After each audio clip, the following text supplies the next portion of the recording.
Hello friends, मेरे channel में आप सबका बहुत बहुत स्वागत है। तो आज मैं फिर से लेके आ गई हूँ घर के और किचन के छोटे छोटे कमाल के ट्रिक्स एंड हैक, जो आपके किचन के काम हो, घर के काम हो जाएंगे बहुत ही ज़्यादा आसान। तो चलिए देख लेते हैं, वीडियो को एंड तक देखिएगा। तो यहाँ पर सूज को लेकर के फ्रेंड्स हम सूज धोते हैं तो अक्सर ऐसा होता है इसमें पानी रह जाता है, ये सूखता नहीं है। तो आज मैं ले आई हूँ बहुत ही बढ़िया यूज। आपको क्या करना है, यहाँ पर लेना है 2 पॉलीथीन। पॉलीथीन को लेकर के आप इस तरह से ले लीजिए। फिर उसके बाद यहाँ पर जो है डोरी में आप इस तरह से क्लिप में पॉलीथीन 2 लगा दीजिए।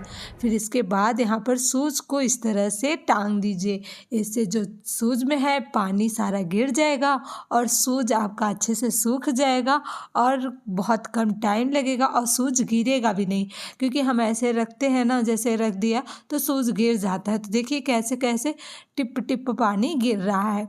तो ये ट्रिक आप अपना सकते हैं, बहुत बहुत कमाल का है और ये आपके बहुत ही ज़्यादा काम आने वाला है। तो चलिए नेक्स्ट आइडिया देख लेते हैं फ्रेंड्स। तो यहाँ पर जो है कॉफ़ी को लेकर के है, हम कॉफ़ी रखते हैं तो अक्सर ऐसा होता है ना, कॉफ़ी में सीलन आ जाती है और जो कॉफ़ी है बेकार हो जाती है। तो आज मैं ले आई हूँ बहुत ही बढ़िया यूज। आपको क्या करना है, कॉफ़ी में नमी होने से बचाने के लिए आप ले लीजिए कोई भी पेपर। और यहाँ पर हमने ले लिया है ऐसे ही पेपर, नॉर्मल पेपर है। आप यहाँ पर टिश्यू पेपर का भी यूज़ कर सकते हैं। थोड़ा सा डालेंगे, यहाँ पर हम ऐड कर देंगे चावल, कोई भी ले सकते हैं। थोड़ा सा चावल इस तरह से पुड़िया इसकी बना करके इसमें रख देंगे। इसमें देखेंगे आप इस ट्रिक को अपनाएंगे ना तो बिल्कुल भी आपकी कॉफ़ी ख़राब नहीं होगा, मॉइस्चर नहीं आएगा और कॉफ़ी आपकी सेफ़ रहेगी। तो ये भी ट्रिक अपना सकते हैं, बहुत ही ज़्यादा यूजफुल है। तो चलिए नेक्स्ट आइडिया देख लेते हैं फ्रेंड्स। यहाँ पर जो है हम कहीं जाते हैं ट्रैवलिंग में तो इस तरह से बैंगल लेके जाते हैं। तो कांच का बैंगल होता है या फिर ऐसे होता है ना कि वो दब जाता है तो टूट जाता है और हमारी पूरा सेट ख़राब हो जाता है, चूड़ियाँ भी वेस्ट जाती हैं। आज मैं ले हूँ बहुत ही बढ़िया यूज़। आपको क्या करना है, यहाँ पर हमारे पास जो है बेकार सॉक्स होते हैं, सॉक्स का कपड़ा जो है हल्का मोटा होता है। तो यहाँ पर आपको क्या करना है, इस तरह से सॉक्स को पहले उल्टा कर लेना है। फिर उसके बाद यहाँ पर जितनी भी चूड़ियाँ आप ले जा रहे हो ट्रैवलिंग में तो आप इस तरह से इसे रख दें। फिर उसके बाद आप चाहे जैसे रखिएगा, आपकी चूड़ी जो है सेफ रहेंगी, बिल्कुल टूटेंगी नहीं, कितने भी गिरेंगी दबेगी बिल्कुल नहीं टूटेगी। तो ये भी ट्रिक आप अपना सकते हैं, बहुत कमाल का है। कितनी भारी भी चीज़ इसमें रख देंगे तो भी ये चूड़ियाँ जो है नहीं टूटेंगी। तो चलिए नेक्स्ट आइडिया देख लेते हैं फ्रेंड्स। तो यहाँ पर जैसे हम कद्दूकस करते हैं कुछ भी चीज़ें, तो अक्सर ऐसा होता है क्रश करते रहते हैं ना तो हाथ में लग जाता है। तो आज मैं ले आई हूँ बहुत ही बढ़िया यूज़। आपको कद्दूकस धोना ही नहीं पड़ेगा, आप इस तरह से ग्रेटर से ग्रेट कर सकते हैं, बहुत बढ़िया यूज़ है। यहाँ पर लेना है साफ पॉलीथीन ले लीजिए, फिर उसके बाद कद्दूकस ले लीजिए, उसमें डाल दीजिए। फिर उसके बाद ऊपर से इस तरह से आप क्रश कर दीजिए। आप कुछ भी जैसे कुछ भी आप क्रश करना चाहते हैं, इससे आपकी उंगलियां भी कटने से सेफ रहेंगी। और जितने भी ये आप क्रश कर रहे हैं, जैसे आप यहाँ पर कद्दूकस कर रहे हैं, हमने अदरक कद्दूकस किया तो ऊपर से ही उठा लेंगे, नीचे बिल्कुल गिरेगा नहीं और तो कद्दूकस भी नहीं खराब होगा और हमारा टाइम भी बचेगा। नेक्स्ट आइडिया है फ्रेंड, जैसे हम विंटर के सीजन में क्या होता है, अक्सर हाथ बहुत ज़्यादा गंदा हो रखता है। कुछ भी चीज़ें हम यूज़ करते हैं, कटिंग करते हैं तो क्या होता है, रेखाएं में बहुत सारा ब्लैकपन आ जाता है, जिससे हमारा जो हाथ है बहुत गंदा डर्टी दिखता है। तो आज मैं ले आई हूँ बहुत ही बढ़िया यूज़। आपको क्या करना है, लेना है यहाँ पर कोलगेट मंजन, इस तरह से हाथ में रब कर देना है और थोड़ा सा पानी लगा करके इस तरह से। तो इससे जो है आपके हाथ में गंदगी है, मैल है, ब्लैकपन है और इस तरह से निकल जाएगा। जैसे प्याज लहसुन खाने की भी स्मेल रहती है वो सब दूर हो जाएगी। तो ये भी ट्रिक अपना सकते हैं और आपका हाथ क्लीन लगेगा और सुंदर लगेगा। तो आपको कुछ भी नहीं करना है, सिर्फ यहाँ पर कोलगेट मंजन ले लीजिए, आप कोई भी मंजन ले लीजिए और फिर उसके बाद अच्छे से रब कर दीजिए 1 मिनट तक। फिर उसके बाद इन्हें वॉश कर लीजिए। तो जितनी भी गंदगी छुपी होंगी नेल्स में या फिर हाथ की रेखाएं में, तो ये सब क्लीन हो जाता है। विंटर के सीज़न में हाथ और पैर को साफ रखना बहुत टास्क का काम लगता है, क्योंकि इसमें बहुत सारी गंदगी जम जाती हैं। तो देखिए कितना बढ़िया एक रेमेडी से क्लीन हो गया है। तो चलिए नेक्स्ट आइडिया देख लेते हैं फ्रेंड्स। अक्सर ऐसा होता है कि हम गाजर पीलर से छीलते हैं, छिलके के साथ साथ एक्स्ट्रा गाजर बाहर निकल जाता है, जिससे हमारा गाजर जो है वेस्ट जाता है। तो पीलर से ना छीलते हुए आज मैं ले आई हूँ बहुत ही बढ़िया यूज़। देखिए हमने पीलर से छीला तो कितना ज़्यादा छिलका निकला है, क्योंकि गाजर मेरा ज़्यादा वेस्ट गया है। तो आपको जो पीलर से नहीं छील करके आप चक्कू लीजिए, चक्कू से इस तरह से हल्के हाथों से चलाते हुए इसकी स्किन बस निकाल लीजिए।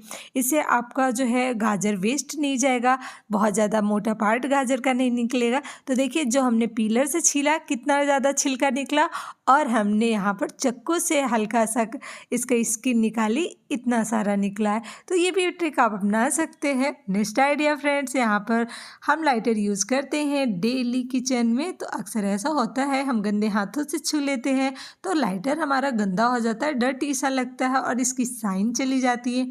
तो आपको लेना है कोलगेट मंजन, इस तरह से लगा देना है और हल्का गीला कपड़ा से पोंछ देना है। इससे आपका लाइटर जो है बढ़िया से चमचमा जाएगा। तो ये भी ट्रिक आप अपना सकते हैं। और ये लाइटर जो है किचन का बहुत ही इम्पॉर्टेंट पार्ट है, इसके बिना तो खाना भी नहीं बनेगा। तो आप इस ट्रिक से इसे साफ़ सुथरा रखें। तो देखिए मेरा लाइटर जो है चमचमा गया है। नेक्स्ट आइडिया चलिए देख लेते हैं फ्रेंड्स। तो विंटर के सीज़न में हम अपने पैरों की कितना भी केयर जतन कर ले, वो एरिया जो है फटी की फटी ही रह जाती हैं। बोरोप्लस लगा लेते हैं, वैसलीन लगा लें, कुछ भी कर लें। तो आज मैं ले आई हूँ बहुत बहुत बढ़िया यूज़। आपको क्या करना है, सबसे पहले नाइट के समय आप पैर को अच्छे से वॉश कर लीजिए, फिर उसके बाद आप बोरोप्लस या फिर वैसलीन जो भी लगाते हैं अच्छे से लगा लीजिए। तो अक्सर ऐसा होता है हम ना बोरोप्लस वैसलीन लगाए तुरंत ही सॉक्स और स्लीपर पहन लेते हैं। तो ऐसा नहीं करना है। और यहाँ पर क्या करना है, अच्छे से लगाने के बाद आप अपने पैरों में अच्छे से वैसलीन लगा लीजिए या फिर बोरोप्लस, इस तरह से पॉलीथीन आप पहन लीजिए। इससे क्या होता है, जो आप लगाए हुए हैं वैसलीन या बोरोप्लस जो भी है, तो आपको क्या करेगा, ये प्लास्टिक होती है पॉलीथीन, तो ये सेफ रखेगा। और जैसे आप सॉक्स पहनेंगे या फिर ऐसे ही सो जाते हैं लगाकर, तो जैसे कपड़ा होता है ना, तो वो चीज़ें ऑब्जॉर्ब कर लेता है। तो इस बात का ध्यान रखिए। आप पहले वैसलीन लगा लीजिए, फिर पॉलीथीन इस तरह से पहन लेंगे, फिर उसके बाद सॉक्स पहनिए, क्योंकि सॉक्स कपड़ा है तो वो सॉक कर लेता है, जो भी चीज़ आप लगाते हैं सारा उसमें चला जाता है। और इसी कारण जो है हमारा पैर की एड़ियाँ जो है फटी फटी रहती हैं। तो आप नाइट के समय ये प्रोसेस कर सकते हैं, मॉर्निंग में आप इसे निकाल दीजिए, तब आप अपना पैर देखिएगा बहुत ही खिला खिला और क्लीन सा रहेगा। ये ट्रिक भी आप अपना सकते हैं, बहुत बहुत कमाल का है। तो नेक्स्ट आइडिया चलिए देख लेते हैं फ्रेंड्स। आज हम बनाएंगे मिक्स रोटी। कैसे बनाएंगे, एकदम देसी स्टाइल बनाएंगे। तो यहाँ पर लिए हैं बाजरे का आटा, मक्के का आटा, और हमने ले लिया है यहाँ पर जौंधरी का आटा, साथ में थोड़ा सा ले लिया है गेहूं का आटा। 4 आटों को मिक्स कर लेंगे। फिर इस तरह से थोड़ा थोड़ा गर्म पानी डालकर हमें डो तैयार करना है। आज हम आटा बेल करके नहीं बनाएंगे, हाथ से बनाएंगे रोटियां, बहुत ही बढ़िया बन के तैयार होंगी। थोड़ा थोड़ा पानी डालकर हमें बढ़िया से आटा तैयार करना है। इस बात का ध्यान रखना है, आटा बहुत गीला नहीं होना चाहिए। आटा को हमें बहुत अच्छे से गूँथना है, इस तरह से मारना है।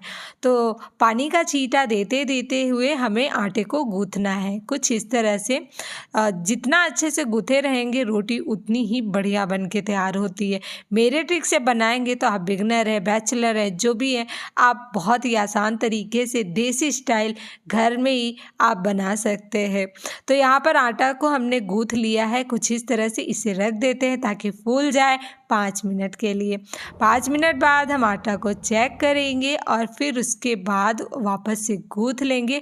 आटा हमारा सेट हो गया। अब एक बड़ी सी लोइयाँ तोड़ लेंगे इस तरह से, फिर इसे चिकना कर लेंगे, थोड़ा सा पानी लगा लेंगे, फिर इस तरह से हमें बना लेना है। ये देखिए हाथ की हथेली से इस तरह से चलाते हुए हम बेलेंगे नहीं, इसे हम पानी से बनाकर तैयार करेंगे। पहले के लोग ऐसे ही रोटियां बनाते थे और खाने में बहुत ज़्यादा टेस्टी लगता था। तो इस तरह से हम इसे यानी कि पो लिए हैं।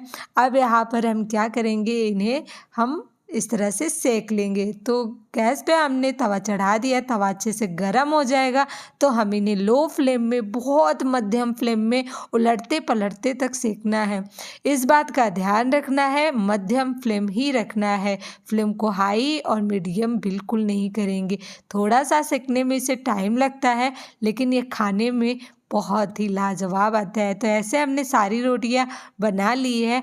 तो इस तरह से आप भी घी के साथ इन्हें सर्व करें, खाने में एकदम देसी स्टाइल इसका स्वाद आता है। तो आप भी देसी खाने के शौकीन हैं तो आप भी इस तरह से इसे ट्राई कर सकते हैं चटनी के साथ, और इसे चोखा के साथ खाएं, बहुत ज़्यादा अच्छा लगता है। तो चलिए देसी स्टाइल बाटी चोखा भी बना लेते हैं। तो मेरे प्रोसेस से बनाएंगे ना बाटी चोखा, सच में खाने में बहुत अच्छा लगेगा। तो सबसे पहले डो तैयार करेंगे। गेहूं का आटा हमने ले लिया है, नमक ऑयल डाल करके हमें आटा गूँथ लेना है। इस बात का ध्यान रखना है, आटा बहुत ज़्यादा हार्ड नहीं होना चाहिए, हल्का सा गीला होना चाहिए। थोड़ा थोड़ा पानी डालकर हम आटा गूँथ लेंगे। मेरे स्टाइल से अगर बाटी चोखा के लवर हैं, आप खाना पसंद करते हैं तो इस तरीके से ज़रूर बनाइएगा, बनाना बहुत आसान है। आटा गूँथने के बाद इन्हें रख देते हैं सेट होने के लिए। यहाँ पर हमने 2 बैगन 2 टमाटर लिया है, अच्छे से वॉश कर लिया है। इस तरह से बैगन में कट लगा लेंगे। इसमें हम ऐड कर देंगे, मतलब डाल देंगे लहसुन की कलियाँ इस तरह से। और बैगन को चेक करके काटिएगा, इसमें कीड़े वगैरह भी होते हैं तो इस तरह से चेक कर लीजिएगा। एक में हमने मिर्ची डाला हुआ है। अब हमें क्या करना है, इन्हें रख देते हैं साइड में और यहाँ पर थोड़ा सा ऑयल लगा लेंगे इसमें, फिर उसके बाद इन्हें रख देते हैं साइड में। चलिए फटाफट दूसरी तैयारी करते हैं। तो यहाँ पर एक थाली लिया है, 1 कटोरी हमने सत्तू का आटा लिया है। आपके पास सत्तू का आटा नहीं है तो आप बेसन को भूंज करके ले सकते हैं, या फिर आपके पास भुना हुआ चना है उसे पीस कर ले सकते हैं। इसमें डाल देंगे बारीक कट करके अदरक, लहसुन, प्याज, और यहाँ पर ढेर सारी धनिया पत्ती और चिल्ली फ्लेक्स, अजवाइन, और यहाँ पर मंगरेला डाल देंगे, और नमक ऐड कर देंगे, हींग डाल देंगे, और नींबू का रस ऐड कर देंगे, और यहाँ पर हम ऐड कर देंगे अचार का मसाला, और अच्छे से सभी चीज़ों डालने के बाद मिक्स कर लेंगे। तो ये थोड़ा सा जो है सूखा सूखा सा है, तो हमें क्या करना है, इसे बाइंडिंग देना है। बाइंडिंग के लिए आप थोड़ा सा पानी डालकर मोवन दे सकते, बहुत ज़्यादा मत डालिएगा नहीं तो गीला हो जाएगा। बिल्कुल हल्के से पानी का छींटा दे दीजिए। तो ये लीजिए, स्टफिंग जो है हमारी फटाफट तैयार है। आप कैसे बनाते हैं कमेंट करके ज़रूर मुझे बताइएगा। तो यहाँ पर इसे मॉइस्चर देने के बाद इसमें फिल जब करेंगे ना हम बाटी में तो इधर उधर फैलेगा नहीं, तो आप मोवन ज़रूर रख दें इस तरह से पानी का। अब यहाँ पर डो भी हमारा तैयार है, इस तरह से आप फिल कर दीजिए, बिल्कुल भी खुलेगा नहीं। आप मेरे प्रोसेस से आप बनाएंगे तो आपकी बाटी बिल्कुल फूलेगी, खुलेगी नहीं, और फूल की बड़ी बड़ी बन के तैयार होंगी। तो इस तरह से हम सारे इन्हें फिल कर लेंगे। ऐसे मैं दूसरा भी बता रही हूँ, जो एक्स्ट्रा आटा है आप निकाल भी सकते हैं या फिर इस तरह से कवर कर सकते हैं। तो यहाँ पर हम इन्हें बनाएंगे बिल्कुल देसी स्टाइल। तो हमने जुगाड़ कर लिया है, हमने तगाड़ी में यहाँ पर इस तरह से जो है हमने भून लिया है यहाँ पर बैगन, और हमने वहाँ पे रेडी किया हुआ था। तो बैगन वगैरह हमने यहाँ पर भून लिया है, आग में ही हमने भूना है। बहुत आग नहीं होना चाहिए कि बहुत आग जल रही है तो आप डालें बाटी। तो सारे एक एक जब इस तरह से आग हो जाए ना तो तभी बाटी डालिएगा। और जब आग ज़्यादा थी ना तभी हमने बैगन, आलू और टमाटर को भून लिया था। तो उधर साइड में पक रहा है, उधर बैगन वगैरह भी, इधर हम बाटी भी भून रहे हैं। बहुत ज़्यादा आग में आप इन्हें भूंजेंगे तो बाहर से जो है एकदम जल जाएगा और अंदर से जो है कच्चा रह जाएगा। तो इस बात का ध्यान रखना है, इसे एकदम मध्यम आंच में भूनना है। अगर आपके पास ये प्रोसेस नहीं है, आपके पास ये चीज़ें नहीं है, यानी आग में आप नहीं बना सकते, तो आप इन्हें गैस में भी भून सकते हैं। आपको कुकर में या फिर कढ़ाई में भी या फिर तवा में भी इन्हें भून सकते हैं। तो इस तरह से हमने भून लिया है अपनी बाटी को, और इस तरह से कपड़े से इसका जो डस्ट है निकाल लेंगे। तो ये लीजिए, हमारी बाटी जो है बन के तैयार हो गया है। यहाँ पर जो है हमारा बैगन वगैरह भी हमने भून लिया है। इन्हें अच्छे से वॉश कर लेते हैं, इसकी मिट्टी हटा लेते हैं, फिर इस तरह से हम इसे अच्छे से मैश कर लेंगे। तो आप मैशर से मैश कर सकते हैं या फिर ऐसे। यहाँ पर तेल ऐड कर देंगे, अदरक डाल देंगे, प्याज ऐड कर देंगे, साथ में ढेर सारी धनिया पत्ती, हरी मिर्च और नमक ऐड कर देंगे और अच्छे से मिक्स कर लेंगे। आप बाटी के साथ चोखा कैसे बनाते हैं कमेंट करके ज़रूर बताइएगा। हम ऐसे ही सिंपल ही बनाते हैं लेकिन स्वाद बहुत अच्छा लगता है, एकदम देसी स्टाइल हमने बनाकर तैयार किया है। तो लीजिए, फटाफट हमने बाटी चोखा भी बना लिया है। तो इन्हें सर्व करते हैं। यूपी बिहार के प्रसिद्ध यानी कि फेमस ये डिश है, तो आप भी ट्राई कर सकते हैं मेरे तरीके से। तो आप इस तरह से घी में डिप करके एक एक बाटी निकाल करके इस तरह से आप इंजॉय कर सकते हैं।